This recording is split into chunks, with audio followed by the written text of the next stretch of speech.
E aí, pessoal? Quem nunca se sentiu assim, meio perdido, olhando para aquela lista gigante de fundos imobiliários sem saber por onde começar? Pois é, a ideia aqui é justamente essa: criar um guia prático, um passo a passo, para a gente aprender a identificar os bons ativos e montar uma carteira de respeito, sabe? Vamos nessa?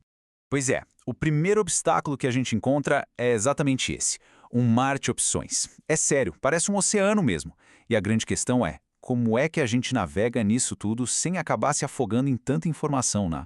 Olha só esse número, são quase 500 fundos listados na bolsa. É muita coisa. É natural se sentir sobrecarregado, é quase inevitável. E aí, quando bate esse desespero, o que muita gente faz? Procura um atalho. E aí que mora o perigo. E essa busca por um caminho mais fácil geralmente acaba em perguntas assim, né? Ah, me fala aí, qual o melhor fundo de logística para comprar agora? A gente quer uma resposta pronta, uma solução mágica. A tentação é enorme, eu sei, mas olha, esse caminho quase sempre leva para o lugar errado.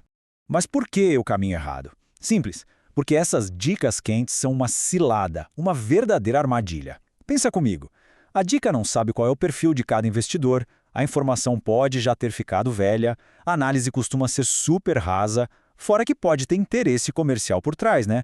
A analogia do peixe é perfeita para isso. É a diferença entre ganhar o peixe de hoje e aprender a pescar para a vida toda. O que a gente quer aqui é aprender a pescar. Ok, então nessa tentativa de simplificar as coisas, a maioria dos investidores acaba caindo em duas estratégias bem populares. O problema? Elas até parecem boas, mas, sozinhas, são perigosamente incompletas. E aqui a gente tem um dilema clássico. De um lado tem a galera do high yield, que só olha para o dividendo. Quanto mais alto, melhor. Mas qual é o risco? Um dividendo gordo pode estar escondendo um problemão, tipo imóveis ruins ou muito vazios. Do outro lado tem a turma do value investing, os caçadores de barganhas.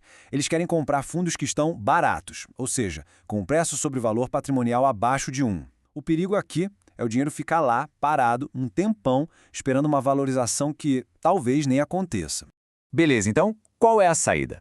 Bom, a solução é uma abordagem equilibrada. É juntar o melhor desses dois mundos. A gente quer sim buscar fundos que possam se valorizar, mas que ao mesmo tempo paguem dividendos bons, consistentes, saudáveis.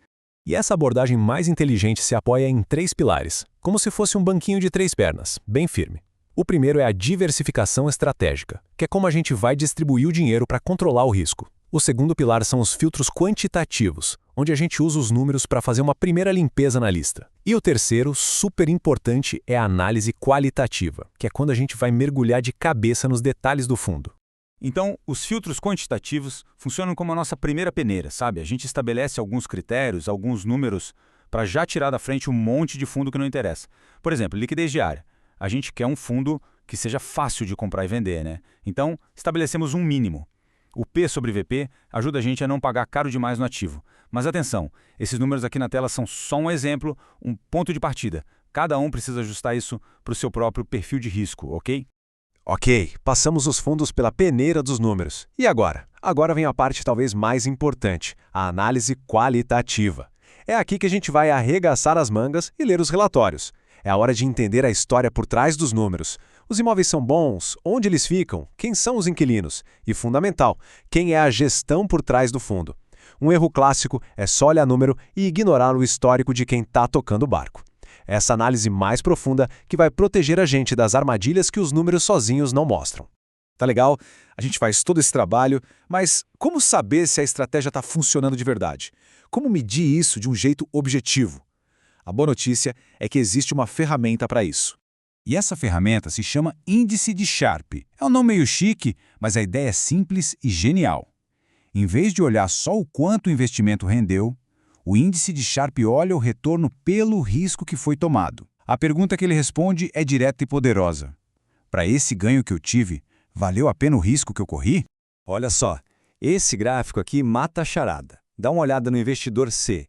Ele, com abordagem equilibrada, conseguiu o melhor dos mundos, um bom retorno com um risco moderado. A grande sacada não é buscar o maior retorno do universo a qualquer custo. É buscar um melhor retorno para o risco que se está disposto a correr. É isso que traz resultado de verdade no longo prazo. Agora, tem um ponto crucial. De que adianta ter o método perfeito, a estratégia mais inteligente, se a nossa própria cabeça nos sabotar? Pois é, E é por isso que a gente precisa falar sobre as armadilhas emocionais. Pense nisso como um conselho de mentor. A gente precisa ficar muito esperto com algumas coisas. Tipo viagem de confirmação, sabe? Aquela mania de só procurar notícia boa sobre o fundo que a gente já gosta e ignorar as ruins. Ou a impaciência, que faz a gente vender tudo no primeiro susto do mercado. No fim, a disciplina de seguir um método é tão, mas tão importante quanto o método em si. Porque no final das contas, é disso que se trata. O objetivo de todo esse papo é que cada um tenha as ferramentas para tomar as próprias decisões, de forma consciente, informada, sem precisar depender da dica de ninguém. Então, para a gente terminar, fique essa pergunta no ar para todo mundo pensar. A carteira de investimentos hoje é resultado de uma análise própria, bem feita, ou é um monte de dicas e achismos? A resposta para essa pergunta, sinceramente, é o que separa quem tem sucesso no longo prazo de quem apenas conta com a sorte.